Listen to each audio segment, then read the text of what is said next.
አይ እኔ ምን ላድርግ ብለን የሷ ልብ እኮ አንድ ከሱ ጋር ሻፈታለሁ ላላገኘው ነገር ምን አለፈ ብዬ እኮ ጠፋሁብህ።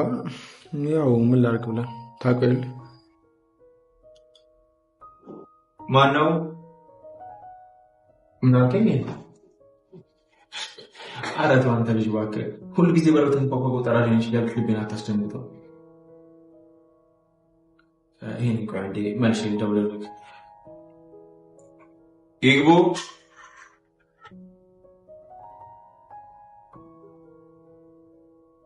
ኢንስፔክተር ዶክተር ይግቡ።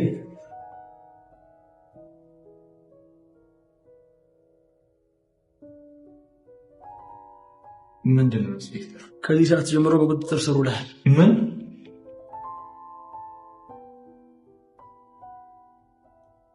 ዴቭ እንዴት መጣ? ምን እያደረግሽ ነው? ቆይ ጊዜ ስጠኝ ስትይ የነበረው ከእሱ ጋር ስለነበርሽ ነው? ዴቭ በተሳሳተ መንገድ አትረዳ።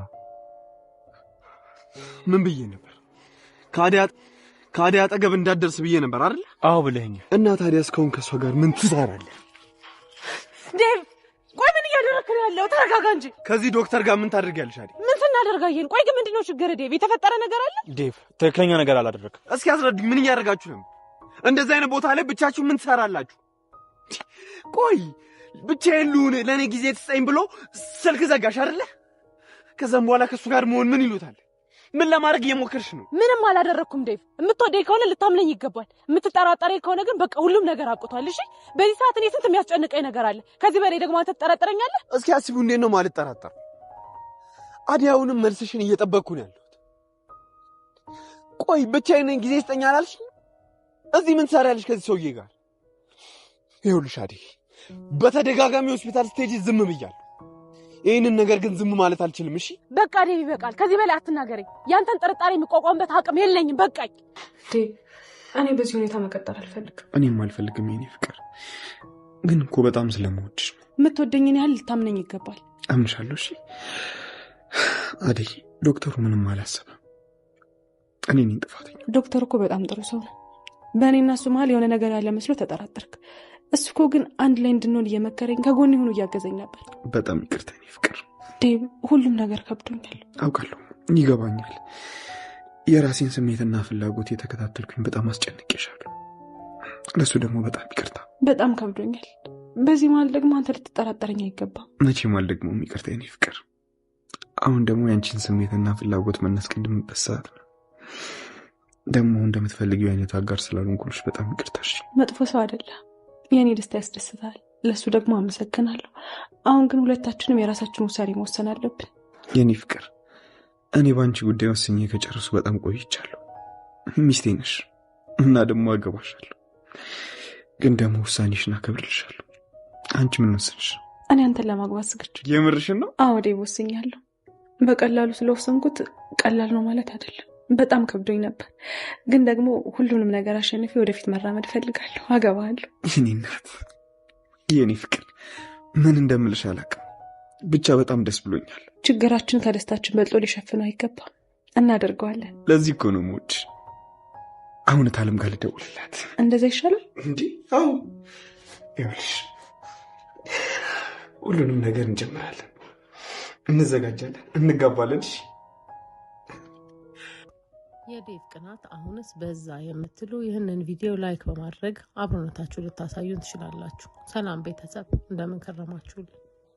ቅናትና ፍቅር አብረው የሚሄዱ ነገሮች ቢሆኑም ወይም ደግሞ ፍቅር ላይ ቅናት ደስ የሚያሰኝ ነገር ቢሆንም ሲበዛ ግን ደስ አይልም። የዴቭ ትንሽ ከልክ አለፈ። ኧረ እባክህን ነገሮችን አረጋጋ። አደይንም ማመኑ ነው የሚሻለው ከመጠራጠሩ። ይሄ ቅናት አደይን እንዳያሳጣህና ወደ ዶክተር እንድትሄድ እየገፋሃት ነው ከሚሉት ወገንን እናንተ ምን ትላላችሁ? ሀሳብ አስተያየታችሁን ኮመንት ላይ ጻፉልን። እንዲሁም ዶክተር አደይን ቀረብ ከማለት ይልቅ ራስህን ማሸሹ ነው የሚያዋጣው። ፍቅርን ሲርቁት ይርቃል ከሚሉት ወገን እናንተ ምን ትላላችሁ? እንዲሁም ደግሞ የዋህነትህን በልክ አድርገው። የሚያታልሉህን ሰዎች ለመለየት ሞክር። ሁሉን ሰው አትመን እንላለን። ይህንን ድራማ አዘጋጅቶ ያቀረበልንን ወግ ቲዩብን ሳናመሰግን አናልፍም። እንዲሁም የነ ገጀራው የነ ቤዛ እንዲሁም የነ ዳንኤል ተንኮል ይጋለጥ። አሁንማ ፍቅርም ተጨምራበታለች። አደይ ተንኮል ያነሳት ይመስል ጠላት ያነሳት ይመስል እሷን ለመወንጀልና ነገሮችን እሷ ላይ ለመተብተብ የማይጥር የለም። የገጀራው ይባስ መድኃኒቱን እሷ ናት የሰጠችኝ ብሎ ለዶክተሩ ሲነግረው አይተናል። ነገር ግን ዶክተሩ መቼ ሰማና አደይን የሚነካበት አይወድም።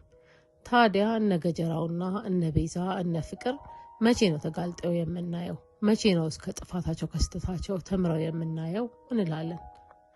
ወንጀሉን የሰሩትና ያጠፉት እነሱ እያሉ አሁን ዶክተር በቁጥጥር ስር ሆነሃል ሲባል እያየን ነው። ዶክተሩ በፍጹም መታሰር የለበትም፣ ይህ ነገር የውሸት እንደሆነ ሊታወቅ ይገባል እንላለን። እናንተ ምን ትላላችሁ? ዶክተሩ መታሰር የለበትም የምትሉ ሀሳብ አስተያየታችሁን ኮመንት ላይ በመግለጽ ልታሳዩን ትችላላችሁ። ኩኩና ዳይመንድም ሁለት ሌቦች፣ ሁለት እልህኞች ሆነው አንዱ አንዳቸውን ማዳመጥና ዝቅ ማለት አልቻሉም። ታዲያ ፍጥጫቸው በጣም ቀጥሎ እነ ቅምጥልና እነ ኪንጎ ሲረበሹ እያየን ነው። ኩኩና ዳይመንድ ይሄ ጠላትነታቸውና ይሄ ስድድባቸው አለመከባበራቸው ተቀይሮ ተፋቅረው ማየት እንፈልጋለን የምትሉ ሀሳብ አስተያየታችሁን ኮመንት ላይ ልትገልጹልን ትችላላችሁ። በቅርብ የምንለቃቸው ድራማዎች እንዲደርሷችሁ ቻናላችንን ላይክ እና ሰብስክራይብ በማድረግ ቤተሰብ ይሁኑ። እንዲሁም ሀሳብና አስተያየታችሁን ኮመንት ላይ የገለጻችሁ ብርታት ስለምትሆኑን ከልብ እናመሰግናለን።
ነው።